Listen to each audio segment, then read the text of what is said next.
So, guys, today we're going to be talking about vetting vendors. And with all three of us having been business owners, we've all got, I'm sure we've got our experiences as far as dealing with vendors and everything like that. So let's go ahead and hop into that. So really, for Eric, what criteria do you prioritize when you're choosing vendors? I would say you have to sell me on your trustworthiness first. Because if I get a red flag at the very beginning, okay, let's take your website, for example. If your website looks like something that you just copied somewhere Wix. and has nothing about you, and it's just very generic, it's all stock photos, there's no family theme or anything around it or really like mission around it. It also, I guess, it depends on what kind of vendor you're looking for too. Like if you're looking for a corporate vendor, then yeah, it has to pass like the corporate website check. I think that's the first thing that just really, that's a red flag. I'll just go somewhere else. I won't even bother talking to you if I can't, if you don't pass the branding, the look that you are going for. Mm-hmm. If you can't pass that, then you probably, at least logically, the conclusion is, well, you're either very new, which I don't want to work with a new person inexperienced, or you're a scam, one or the other. Yeah. So that's just my first, kind of look at. What about you, Aram? More recently, I'd say the last year or so, for my company, Lex Clean, one thing that we've been doing in terms of assessing vendors' reliability, their track record, things that we can, look to see what kind of work they've done in the past, is I want to start with personal referrals. So we've gotten really good at Lex Clean at doing less in terms of offering less to our commercial clients than we used to. So when we started out, it was like, we'll do janitorial contract, we'll do hard floor resurfacing, we'll do carpet cleaning, we'll do all these other tertiary categories, window washing and all this stuff. And I realized that I know several people that are really good experts at hard floor finishing, window washing, and all those other categories. So it's actually ideal for us to come in and do the janitorial stuff and then subcontract out those other categories to people that are experts in those fields, so that we are always providing a quality results, and we don't make as much money as we would if we were doing everything ourselves in-house. But it's also a lot less liability on my front. It's a lot better. I'm always offering a good product because I know who I'm working with, but those vendors are always, best case scenario, referred to me by a handful of people that I trust really, really well. And I've always sought to be a very good source for referrals, and that if people, hear a referral from me, that they're going to trust it, because I don't send them just any Joe Schmo that says they can do something. So I have a handful of people in my industry that I really look to. And if they say, oh, this guy's really good at X category, then I know he's probably, a good for sure thing. So I try to start with referrals for people that I trust. That's an easy way to get into it. Okay. And for me, I've hired for copywriters, just over the course of, having a marketing agency and everything. And some of the ways to assess them, I'm looking for quick responses.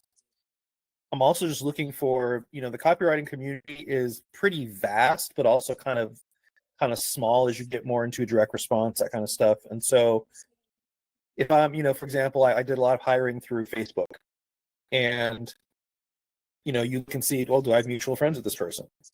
Are any of those mutual friends also marketers? Are they in our industry? And it's just a message like, hey man, what do you think about this person? Like, I'm looking for this, what do you know about them? What do you think? And like Aram said, the big personal referral.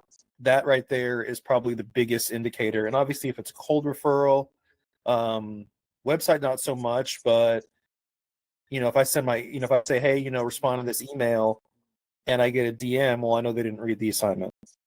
Yeah. If I get an email from them and they're talking about like, oh, I can write great copies for you.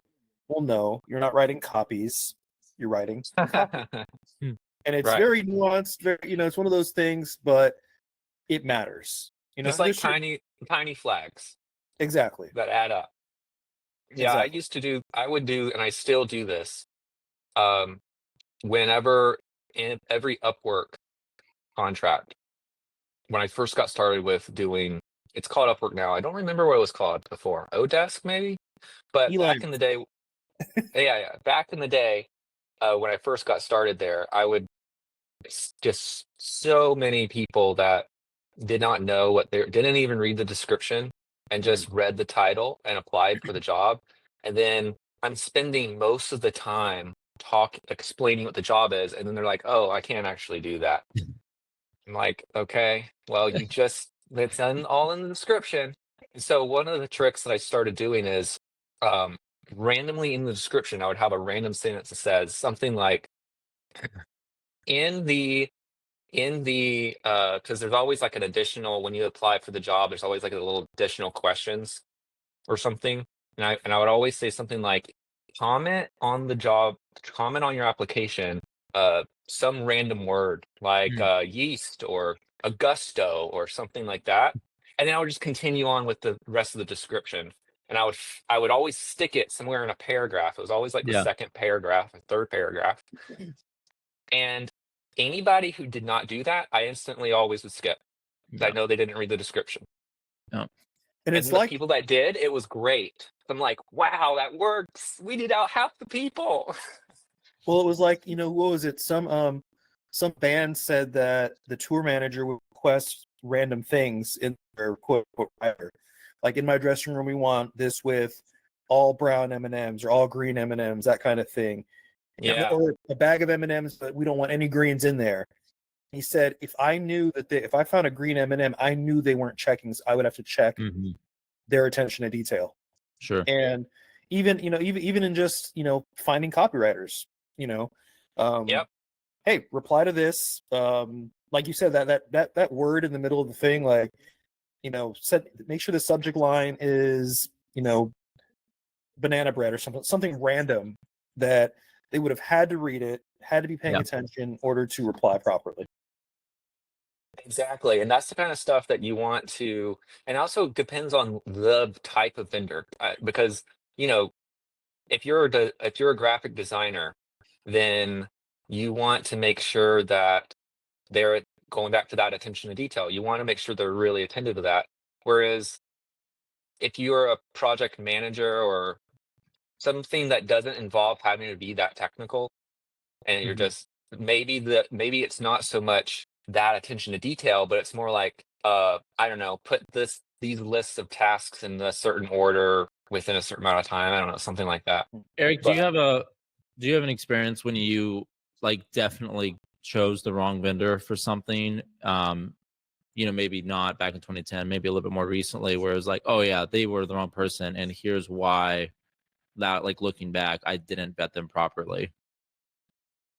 oh yeah, I think one of the biggest betting mistakes is not testing the person long enough.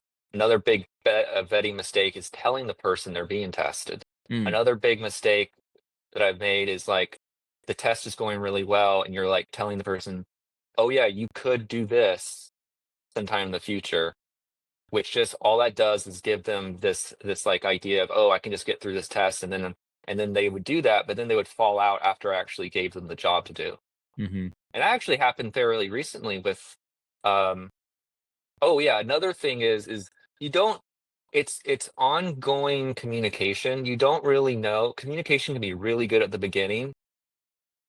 And this is not necessarily, I don't think, a vetting issue. It's more like an ongoing evaluation of just giving that person like 6 months instead of giving them a short amount of time and just a trial and then they're passed.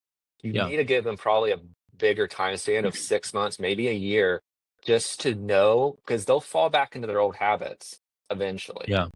You can't just keep the charade up. And so if they're really good, hardworking, good communicators, then that will hang on. But if they're not good communicators, and that will fall off, and that has happened lots before. And that's what recently just happened with the whole enterprise section with the programmer there. He was doing Sure. really great communicator. And then I started to notice, I was like, oh, it's happening.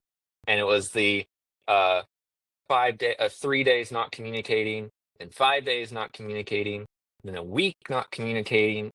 And then I'm like, oh, it's happened.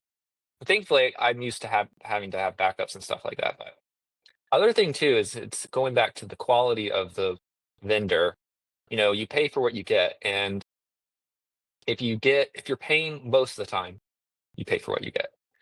So it's just like, okay, but that doesn't necessarily mean the quality is any different. It usually there's a plateauing of the quality, and then the rest of it is communication, management, and just the experience of being able to suggest other directions instead of just relying on you as the visionary.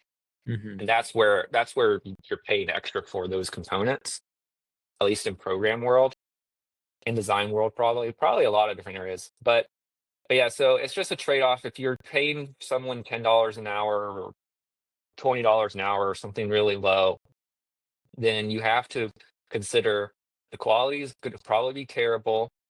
You're going to have to hold this person's hand, and the communication's probably really bad. Hmm. So you have to over communicate. And they're only really doing it for money, not because they necessarily love it. Usually, that's what I have found, at least in program and development. Aram, you chose the wrong answer. And how did that go? What did you learn from it? Yeah, again, for me, my worst experiences in having a vendor was generally in some sort of subcontracting situation where it would became an extension of our work, Lex Clean's work, and that's the worst case scenarios is when you bring someone in and you you have them complete a job for you for part of a larger project, and if they've done a poor job, and I had this actually with a while back with a window cleaning company, and it's just they didn't do a good job, and it reflected poorly on me because as far as the GC was concerned, we were handling everything, right? And so no matter what, whether it was directly done by us or subcontracted through And us, you if it can't wasn't, use your employee as an excuse too. yeah, you can't be like, oh yeah, it's like, no, it's like I subbed this out. They're getting paid. We're really getting very little profit at all on that. We're not even actually in that particular case, we charged no premium at all. It was literally just the net amount charged by the vendor. It's kind of a quick thing. And yeah, it was really unfortunate because again, people are just gonna look back and be like, well, okay, well, this was LexClean's, fault overall. And so that's always a really rough thing. So I try to be, and in that case, it was just it happened because it was a quick thing. And so generally bad things happen when it's hasty. And it was just a hasty thing. We had to do something, and options were few, and the one we landed up with was not great. So I know that we recently used a vendor for creating some some audio work that we needed done. As far as that went, what was your favorite part of that experience? And Aram, I know you dealt with this vendor mostly. Yeah, so we did all that through Fiverr.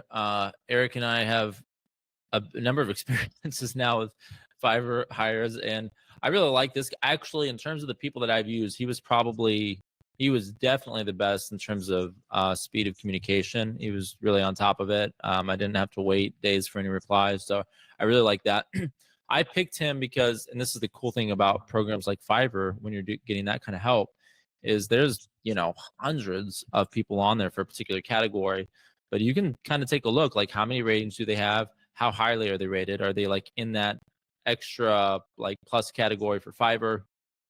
And this particular guy had several hundred like 5-star reviews and just was rated very, very, very well for a lot of things. So it's just an easy platform to use like that, because if you can kind of weed out and sort out based on their work in the past, the samples they provided, and what their experience has been with their other customers, it just makes it easy. It was a good I will say one thing about Fiverr, though, Upwork and all the other freelancing sites, is that you really do have to review the 1-star reviews, and you need to always see if they're recent 1-star reviews or not.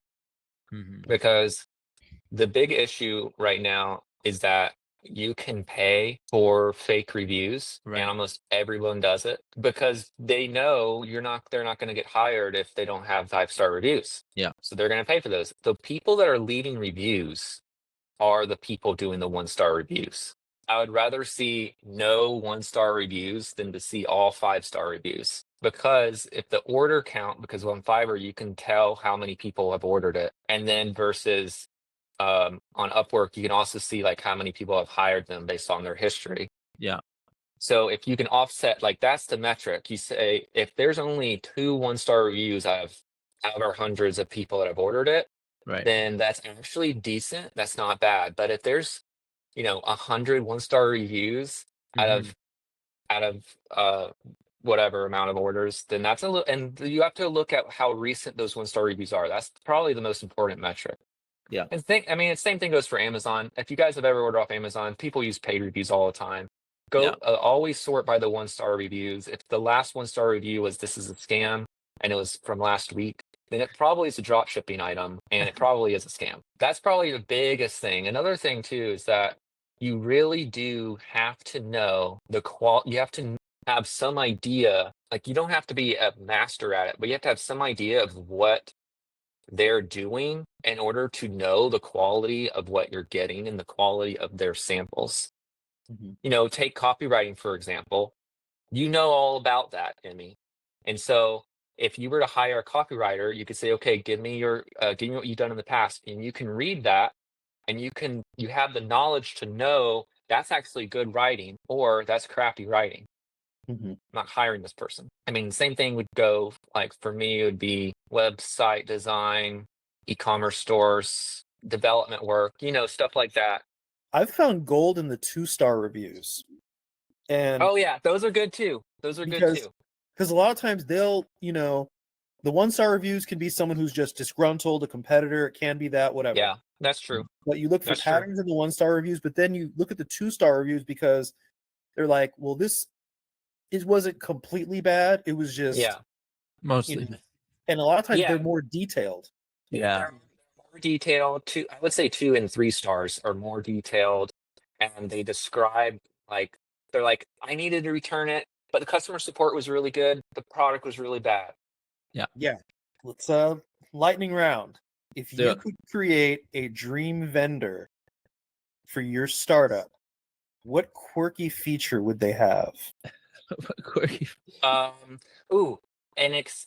obsession with hats. An obsession with hats. Like all different kinds of hats. Soprano, it would be his thing. Like the Mad Hatter. Yeah, it would just be like every time I would see him, he would have a different kind of crazy hat on, but he would own it though. Like his look and everything would be cool and own it. It wouldn't just be like this weird, awkward thing. So mine's gonna be a little bit more utilitarian. I just like somebody who is really fanatical about good coffee and just always, every time we see them, they wanted us to try something new that they were doing. Like that's sort of selfish, but it's the ideal person, and they're just gonna be guts. Yeah, try it. Yeah, yeah. It's not really quirky as much as it is just like this would be really beneficial. So the Buzzy Entrails brand, right? Yeah. For me, it would be I would want them to bring me a cheese Danish every time we had a face. Oh man, I probably could have guessed that if I had to. Yeah, man. I'm the cheese I Danish. needed about 10 seconds to put that together. Yeah. Let's see. If you had to choose a fictional character as your ideal vendor, who would it be, and what would they provide? Fictional character. Yeah. Fictional, so not historical, but fictional. We can go historical. Let's. We can do anything. Okay. Yeah, we can do that. A vendor, huh? I'll say Sherlock Holmes. Again, just a strict utilitarian aspect here. Could figure out any problems from a deductive reasoning standpoint that we might wander across. I would choose. He's not really a vendor. Yeah, I guess I forgot that part. Well, I can't. I'm not. I think it's fine. This is more like an in-house hire. Yeah, I was thinking of maybe Iron Man or J.D. Rockefeller. Probably J.D. Rockefeller. I think that would be really cool. That works. Dude, all I'm saying is I would start a wine company and I'd want Jesus to let me white label his wine. Okay, I thought you were about to say Mr. Wonderful or something here. Bring you just play the Jesus being brought in. Wow. Yeah, that's it. Wow. Okay. White label the Jesus wine. You know what? That would be, and that, guys, that's going to wrap us up for this particular episode. And I will see you guys on the next one. Yeah, Ciao, buddy. ciao. Cheers. See ya.